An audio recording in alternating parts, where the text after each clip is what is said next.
Hi, I'm James. In this video I'll be showing you how to install an Aqualisa Quartz concealed controller. When installing a concealed smart shower system, the pipework and data cables should be installed prior to tiling. Concealed cables must be protected by a suitably sized conduit to allow for removal in the event of service or maintenance. Ensure that the conduit is run to avoid the controller fixing holes. Holding the wall plate on the wall in the desired location for the shower control, mark fixing points. Drill and prepare the 4 wall fixings for the controller using the fixings provided.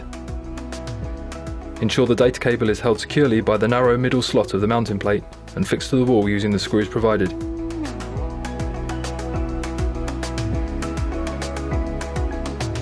Plug the data cable into the rear of the controller and slide onto the mounting plate.